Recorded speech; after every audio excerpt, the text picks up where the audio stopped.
ایک دور دراز گاؤں میں ایک خوبصورت اور بہادر لڑکی رہتی تھی جس کا نام ایما تھا۔ ایما کو نئی جگہ تلاش کرنے کا بہت شوق تھا۔ اس کے گاؤں کے لوگ بیمار ہو رہے تھے اور کوئی علاج نہیں مل رہا تھا۔ ایک دن ایما کو اپنے دادا کی پرانی کہانیوں کی کتاب میں ایک کہانی ملی جس پہ ایک جادوئی امرت کا ذکر تھا۔ کہا جاتا تھا کہ یہ جادوئی امرت ہر بیماری کا علاج کر سکتا ہے۔ ایما نے فیصلہ کیا کہ وہ یہ امرت اپنے گاؤں کے لوگوں کے لیے ڈھونڈ لائے گی۔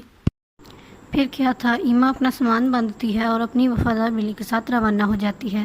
چلتے چلتے وہ ایک گہرے جنگل میں پہنچتی ہے جہاں رات بھی ہو چکی تھی۔ ایما کو خیال آتا ہے کہ اس گہرے جنگل میں شکاری جانور بھی پھر رہے ہوں گے، تو اس نے سوچا کہ وہ اپنا کیمپ لگاتی ہے اور کچھ دیر آرام کرتی ہے۔ جب ایما اور اس کی بلی آرام کر رہی تھی تو ایک جنگلی بھالو نے ان پر حملہ کر دیا۔ ایما نے اپنی عقل مندی اور ذہانت سے جلتی ہوئی لکڑی اس بھالو پر پھینک دی، جس سے ڈر کر بھالو وہاں سے بھاگ گیا۔ اس طرح ایما نے اپنی عقل مندی سے پہلی مشکل پار کر لی۔ دوسرا چیلنج ایک زہریلی ندی پار کرنا تھا جس کے اندر بہت ہی خطرناک اور زہریلے سانپ تیر رہے تھے۔ ایما اس درخت کو جیسے تیسے کر کے ندی کے اوپر پھینک دیتی ہے۔ اب ایما اور بلی جلدی سے اس کے اوپر سے گزر جاتی ہیں۔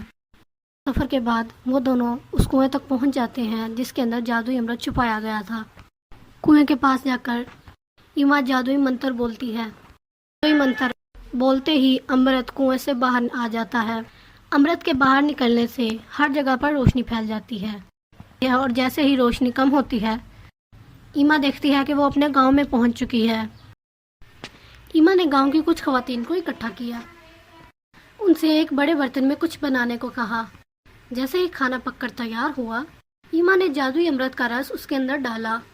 پھر وہ سارا کھانا گاؤں کے لوگوں میں تقسیم کر دیا گیا۔ کھانا کھاتے ہی ہر کسی کی بیماریاں ختم ہو گئیں۔ جادوئی امرت نے اپنا اثر دکھایا اور گاؤں میں ہر کوئی صحت مند اور خوشحال رہنے لگا۔ ایما کی بہادری دلیری کے قصے سارے گاؤں میں مشہور ہو گئے۔ ایما کی یہ کہانی نسل در نسل گاؤں میں سنائی جانے لگی۔